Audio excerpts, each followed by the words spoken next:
Welcome back to another episode of the Audience Podcast. I'm your host, Craig Hewitt, and in this episode, we're starting a bit of a new series where we are highlighting some of our customers who have just started podcasts. And in this episode, we are talking with Rob and Jill from fearlesscamping.com and the Fearless Camping Podcast. So, Robert and Jill, how's it going? Great. Thanks for having us here. Yeah, my pleasure. My pleasure. So we were just chatting a bit before we got started. You all are actually camping right now. Is that right? So your show is all about camping, and you're kind of living the story as we speak. Is that right? Yes. Yep. We're in the mountains of Pine Valley, Utah right now. Cool. You know, this is not what I anticipated talking about, but I think this brings up a good point that a lot of people get really hung up on, I have to have a kick-ass podcast studio and a really expensive mic and all this kind of stuff to create a podcast, certainly to sound good. But that certainly is not the case. Do you all record a lot of your content kind of on the go like this, or is this the first time for you? Essentially, everything that we've done has been pretty much on the go. We don't have any sort of dedicated sound space. We've recorded in our bedroom, in hotel rooms. In the car? In the car, yeah, wherever we can. Yeah, wherever we can get space, mostly quiet and away from the kids after they've gone to bed, or we'll put a movie on for them to watch. But no, I mean, we have a very basic setup and don't have any dedicated space for it because we're moving around. Yeah, we tend to be on the go, as you say. So, no, I think it certainly would be nice. I'm sure our sound would be better if we had a dedicated space for it, but I don't think it's necessary. Yeah, we have a lot of people, especially those gearheads, who say like, "Oh, I have to have this gear and that preamp and this $400 mic and padded walls and all this to start a podcast at all." And I mean, I think what y'all are saying is you don't need any of that. You just need, an iPhone and your little earbuds that plug in there, which is what you all are talking on right now. Is just a regular earbuds that come with your phone. And we're talking on Squadcast, and you're just using your cell connection out in the middle of beautiful Utah to talk with me today. So I think it's great that we can kind of show firsthand that it doesn't have to be complicated, and y'all sound great. So it's really cool, kind of lesson in that, I think, for everybody. Yeah. Along those lines, have y'all run into anything in kind of podcasting on the go that you've learned that you might want to pass on to other people that might be in similar situations, like mistakes you've made or things you would do differently next time?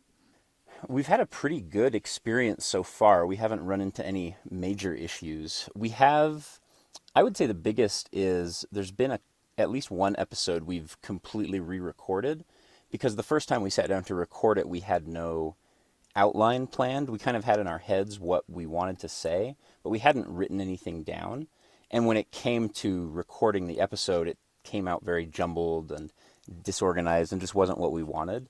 And so we sort of said, okay, we got maybe 20 or 30 minutes in, and we both said, like, okay, this isn't going where we want it to. It's just not crisp and making sense like we want it to. And so we stopped, put it on pause. It was kind of late in the evening, so we decided to come back the next morning and re-record after we'd sat down together. And it only took 5 minutes maybe to write out an outline, but it made a huge difference then when we re-recorded that episode a second time. I think it was much better. Our content and the message we were trying to make was far clearer. Yeah, we knew where we were going. Because we'd gone in with a plan. Cool. And so now, like in subsequent episodes after that, do you make a bit of an outline for every episode, or is that just kind of a one-off thing? Yes. Yeah, we always make an outline. Mm-hmm. Yeah, and it's not an elaborate thing by any means. It takes 5 minutes at the most, but it definitely helps kind of keep us on point, helps us, especially because there's two of us, know where we're going and sort of what points each of us wants to make on the subject. Cool. I love it. I'd love to hear kind of the origin story of kind of why you started the podcast and what you're trying to achieve, maybe like what success would look like for y'all. I think it was probably what your dad told us after we went backpacking with him. Yeah, we took my dad on an epic adventure in the Gila wilderness, backpacking with all of our kids. And at the end of it, he was just like, wow, you guys, that was really different. Like, I haven't, when we're out there, there's not a lot of people with kids. It's usually, young couples or just big groups of teenagers. And he was like, what you're doing with taking all your kids out is pretty neat. And a lot of people might like to do it, but they just don't know how. So I guess we thought maybe we could share a little bit of what we know and some of our mistakes, which are many, on a podcast. Yeah, and I've been a consumer of podcasts for a long time. I think since maybe 2011 or 12, I've been, if not a daily podcast listener, a very near daily listener on a whole bunch of subjects. And so I think for me, podcasting was a natural way to say, okay, we have this idea of being able to take your kids camping to a more extensive degree than just kind of setting up a tent in the backyard or going to front country campgrounds, but really like backpacking and getting out further than you think you can. And so podcasting was a natural, kind of the first thing I thought of when it was like, okay, well, we have something we want to say. How should we say it? Cool. And is this the first podcast for both of you? Yeah. Yeah, definitely. We did until 2 months ago. I didn't know anything about podcast creation at all. Like I said, I'd been a consumer of podcasts, but had no idea even what it took to start a podcast. So it was all just kind of a crash course in There's been a lot of learning. learning how to do it. And what's been the biggest surprise so far, like the biggest thing you didn't expect? It was really easy, actually. It was easier. Editing. I'm so happy we can edit. Yeah. Yeah, I hear Yeah. you. I have to, like, my kids interrupting every episode. Yeah. Yeah, of the two of us, Jill's a little bit more reticent sometimes and has a little more shyness with the microphone. But part of what's helped is me saying, or kind of demonstrating that it doesn't matter. We can mess up, we can say something silly and just snip, and no one ever hears it. Yeah, yeah. And that's, it's funny, I guess we didn't do it before we started recording this episode because you all are podcasters, but it's something I often say before we start recording when I interview other people is, this will definitely be edited later. If you mess up, don't worry. We will go back and clean everything up and make you sound great. So, fire away as much as you want and we can clean it up later. And it gives, whether it's your co-host or if you're interviewing folks, it gives them a lot of peace of mind that like, okay, I don't need to be perfect. It's not live on air. It's recorded, Right. It will be edited, and you will sound great in the end. Yeah. One thing that we talk about a lot about is like community and using your podcast as a kind of a way to spread your message kind of within a group. It is kind of camping and being in the wilderness and kind of exploring your boundaries, a place that you all kind of participate in other like areas of your life, or is the podcast kind of a standalone thing there? So I've been pretty involved in Boy Scouts for most of my life, as well as working with our church youth groups in camping. And so that's been kind of a big offline community that I've been involved in since I was 12 years old and a Boy Scout. So that's been a big part of where I've kind of gained my experience and have worked with people for a long time. Yeah, Rob has all the experience here. Okay. Do you see the podcast kind of bringing you into new areas in kind of your offline life? Yeah, I mean, I think one of the main reasons we're doing it is to try and find, I guess, other people like us who like to do these fun things and make adventure happen, with their families. That's the goal. Mm-hmm. Cool. How is it going? I know y'all are kind of early on, but how is that going so far with like connecting with listeners and stuff? Well, it's mostly been friends and family so far. Yeah, we're still in the very early phase where we really don't have a whole lot of listeners other than people who know us personally. So yeah, the feedback we're getting is very positive, but of course that has to be taken with a grain of salt. We have managed to get some of our friends signed up to come camping with us, though. So hey, there you go. Well, it's There we go. achieving your goals then. That's awesome. That's right. That's awesome. As far as kind of getting back to content creation, so like I understand that the podcast is about kind of your adventures with camping and things like that. Do you all kind of plan your activities around things you want to touch on in the podcast, or is it kind of the other way around that you plan your camping and your activities and then talk about what you did in retrospect? I'd say it was the second, where we plan the camping first and then the podcast comes second. And in particular, we're on a big trip right now because I just got out of the Army about 2 weeks ago now. and I have about 2 months of paid vacation that I wasn't able to use while I was serving on active duty. And so we're doing a big trip kind of up the Rocky Mountains from the Grand Canyon all the way to Glacier National Park, and then over to Washington State and Olympic National Park and Mount Rainier and some other places in Washington State. So we have sort of a unique opportunity for us to have a couple months of paid vacation from the Army as I'm transitioning out of military service. And so that trip, we actually have been planning that trip for about 9 months or so. And like we said, podcasting only came on the radar about 2 months ago. And so certainly the camping dog is wagging the podcasting tail, I think. How is it, obviously kind of camping, I assume you'll have like a decent amount of stuff with you, like you're in a car and you stop at campgrounds some and have like connection to civilization. How is that aspect of it for, kind of people on the go and in not as connected lives as some other people live? How is that part of things working with kind of creating the content and getting it out there and stuff? Like, are y'all managing that okay?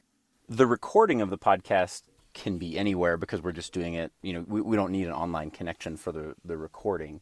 And then the way we've planned the trip, we're doing about 7 days camping and then about 3 days in an Airbnb in a city, like in between Yellowstone and Glacier. We're going to Billings for 3 days.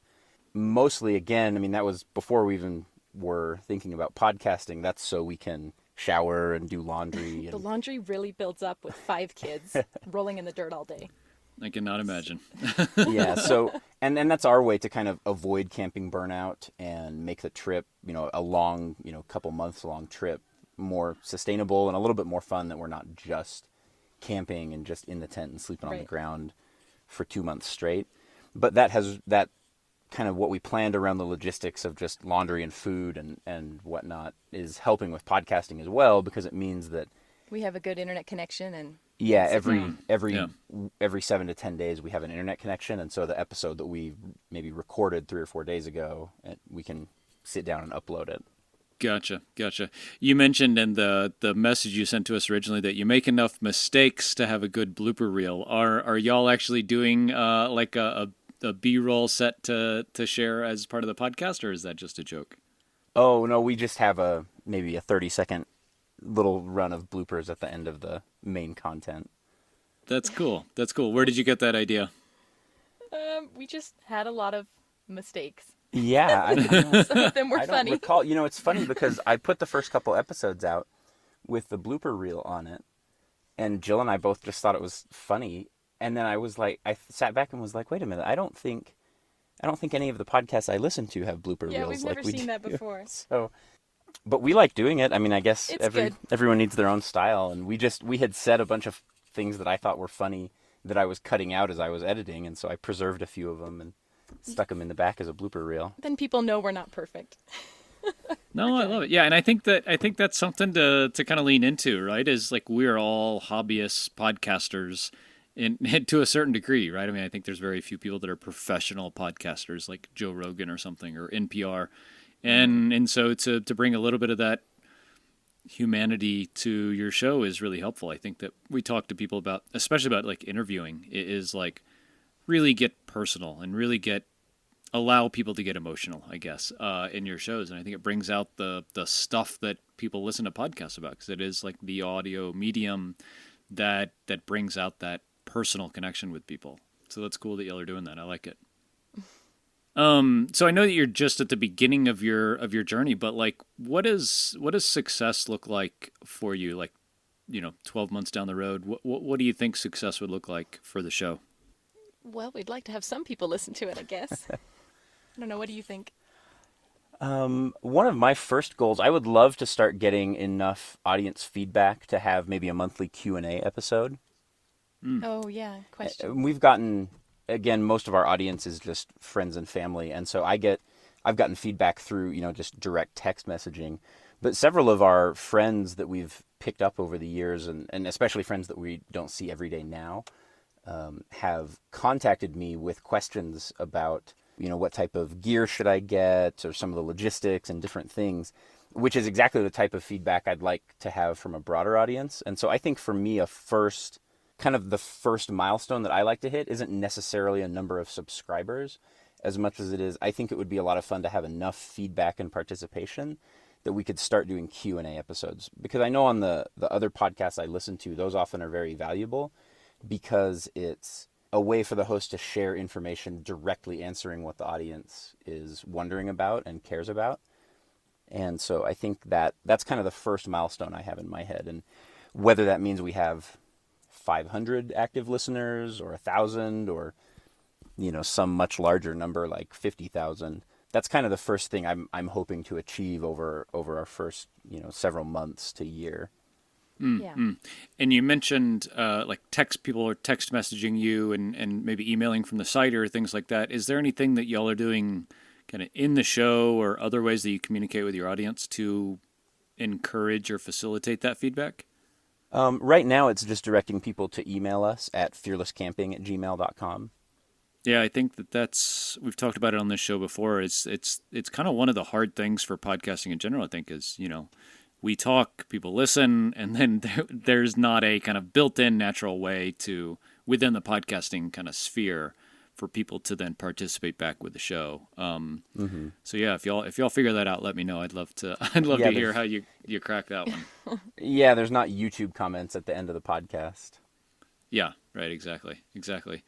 No, but that's cool to hear that, the number of listeners is not the metric of success. I think so many people get hung up on listenership and analytics and things like that, where, yeah, for a lot of people, that's not the most important thing. I don't know that it's the most important thing for our show either.